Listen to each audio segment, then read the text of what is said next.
به نام خداوند بخشنده و مهربان و بعد السلام علیکم و رحمت الله و برکاته.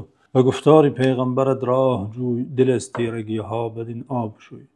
گفتار پیغمبر صلی الله علیه و سلم که نوع دیگری از وحی الهی است، دلها را صفا می بخشد، چشم را جلا می بخشد و روح را مصفا می گرداند. هیچ راه سعادت نیست، همه درهای سعادت بسته است مگر دری پیروی پیامبر صلی الله علیه و سلم. همه راه نجات محکم است، اصلا وجود ندارد بجز راه رفتن از پشت محمد مصطفی صلی الله علیه و سلم. راه نجات در شناخت ایشان، در شنیدن پندها و دستورات ایشان و در اجرا نمودن سنت ایشان است. بنابراین بیایید از سنت ایشان درس ها شنویم. امام مسلم در حدیث خود از حضرت ابو هریره رضی الله تعالی عنه روایت کردند که فرستاده خدا صلی الله علیه و سلم فرمودند: ان الله یرضى لكم ثلاثا و یکره لكم ثلاثا، فيرضى لكم ان تعبدوه ولا تشركوا به شيئا وان تعتصموا بحبل الله جميعا ولا تفرقوا، ويكره لهم قيل وقال وكثرة السؤال واضاعة المال.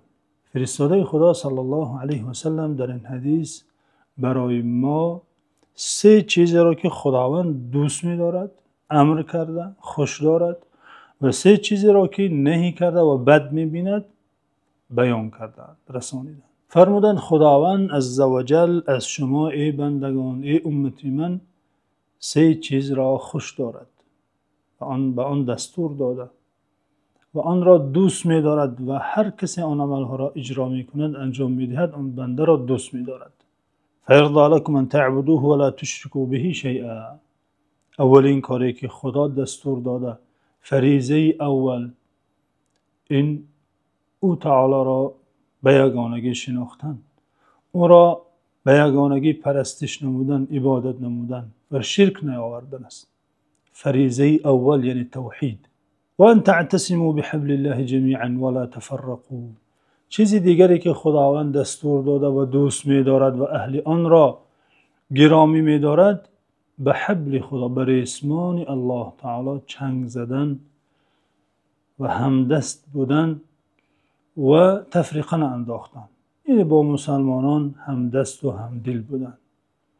سرجمی از فریضه های قرآنی است. نزاع و تفریقه و پراکندگی این خلاف امر قرآن و این راه شیطان است. پیامبر صلی الله علیه و سلم گفتند دوم چیزی که خداوند راضی است، امر نموده و آن را دوست می دارد، این است که بر اسمان خداوند عزوجل که قرآن است، شریعت است، دین اسلام است، چنگ زنید و هیچگاه پراکنده نشوید. چون که در پراکندگی ضعف است، در پراکندگی تخلف است، عقب ماندگی است، مغلوبیت است. اما در اجتماع، در یک جایگی عزت است، سربلندی است، غلبه است. و یکره لکم ثلاثا. و سه چیز دیگر را خدا بد می‌بیند، نمی‌خواهد که بندگان به آن دست زنند و این کارها از بندگان صادر شود. قیل و قال. قیل و قال یعنی زیاد حرف زدن، هر چیزی را نقل کردن، اصل آن سخن را جستجو نکردن، از صحت آن متأکد نشدن، هر چیزی را از جای شنیده باز علاوه کرده به جای دیگری برده رساندن، یعنی سخنان بیهوده، یعنی در امر زبان بی‌پروا بودن، هر چیزی را گفتن و هر چیزی را بی‌پروایانه به زبان آوردن. قیل و قال، خاصتا آن سخنهایی که اهمیتی ندارند، خاصتا سخنانی که گفتن آن ضیاع وقت است، ضیاع عمر است. این اگر سخن مباح باشد، کجا اگر در آن غیبت راه یابد، تهمت راه یابد، منکرات و فحشا راه یابد، این البته گناهش دوچند می گردد. قیل و قال یعنی حرف زیاد زدن و در مسئله زبان بی اعتنا و بی پروا بودن، خدا بد می بیند. و کثرت السؤال. چیزی دیگری که خداوند خوش ندارد، این از حد زیاد سؤال کردن و پرسیدن. بعضی کسان عادت دارن هر چیزی را میپرسن، به نفع آنها باشد و یا نباشد. سوالی تعنت نیز میپرسند برای سنجش، برای امتحانی کدام یک استاد داملای. اصلا سوال را از 10 نفر پرسیده، باز از نفر 11 نیز میپرسند. مقصدش عمل کردن به جواب آن استاد و یا شیخ نیست، بلکه مقایسه کردن، بلکه سنجش کردن و غیره. و در امور دنیا نیز نفران عادت دارن کسی را ببینه از کجا آمدی، چی خوردی، کجا میروی، این چیز را چند پول خریدی، از کجا خریدی. کثرت السؤال این عادتی بد است. انسان باید به امر خودش مشغول باشد، به کارهایی که به او تعلق ندارند باید کاردار نشود. ترکه ما لا یعنیه، همگونه که در حدیث دیگر آمده، من حسن اسلام المرء ترکه ما لا یعنیه. از کمال ایمانداری، از زیبایی اسلامداری شخص است که ما لا یعنی را ترک کند، آنچه که به او تعلق ندارد ترکش کند، کار نگیرد.